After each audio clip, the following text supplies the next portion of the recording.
I've been told that they're here now. I don't know Connor's situation with his family. I don't know his relationship to them, and it's none of my business. All I know is that they weren't here, but they apparently are now. Of course, why don't we take the drugs or his phone? We were advised by the mental health professional not to take his phone or the drugs, or else he would funnel his mania into something else which would possibly be violent. The counselor's strategy was convincing Connor to slowly get off the drugs and make the decision to quit for himself, which was somewhat successful because the counselor was able to take the drugs and throw away some of it the night before Connor went missing. Additionally, like I said earlier, while I was at Connor's house, I unboxed some more bags of ayahuasca while I was opening up packages. Why don't we take his car keys and hide his car?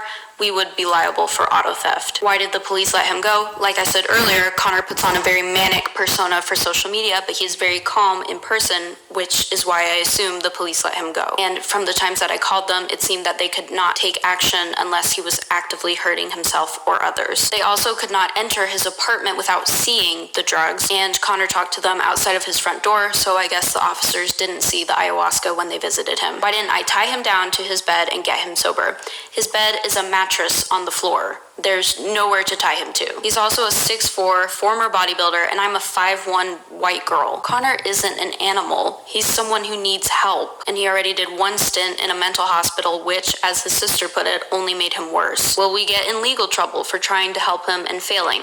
No. I think it's pretty clear that we did everything we could, and we were under no legal obligation to help him in the first place. Were any of the people involved drunk or on drugs? I never witnessed anyone else doing drugs, and as I've said multiple times, I am a sober person. Why didn't I upload this video sooner? The reason it took me so long to upload this video is because the situation was still developing. I went to Connor's apartment for the first time 10 days ago. I had trouble deciding whether or not to make this video at all. I feel the need to explain what I went through because I was personally involved in this situation, and I witnessed the failure of the police and the mental health service systems firsthand. I couldn't just come back to YouTube and tie balloons to my hair or make a googly eye bikini and pretend like nothing happened. This was an especially difficult situation because Connor has over 450,000 followers on his Instagram, so his psychosis and self-doxing were made very public. I'm not educated on this subject, so if you have any ideas on how that could be prevented in the future, be sure to comment it. I tried to address as much as I could in this video without sharing too much personal information about Connor. I want to respond to some of the comments that have been posted or messaged to me. It's not a joke.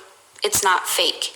He's not acting. He's not just going crazy. His behavior is the result of drugs. I don't care about followers. I care about keeping Connor alive. Some influencer girl baited him into shouting her out, and this is what taking advantage of him looks like. I did not use Connor. I did not post on his social media accounts or ask him to shout me out. I did not take his money, his Bitcoin, or any of the stuff at his house. The only thing he gave me was this ring, which I hope to give back to him when he's sober. Connor did not pay me anything, and Dylan, Micah, the counselor, and everyone else involved did so for free as well. I did not have sex with Connor.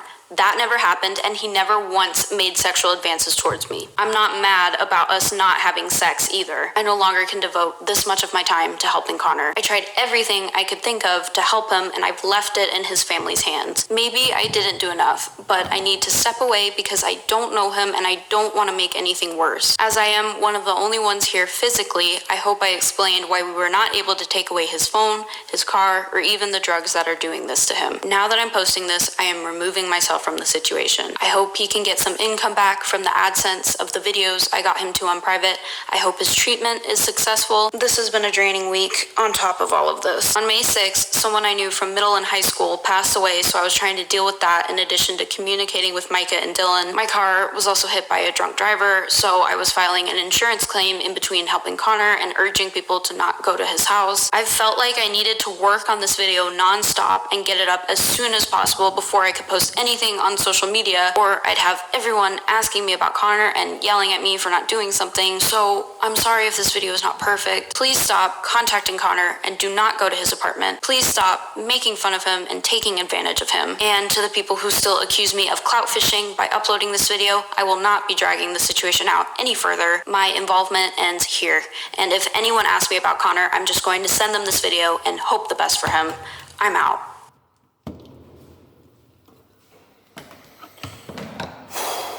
Wow.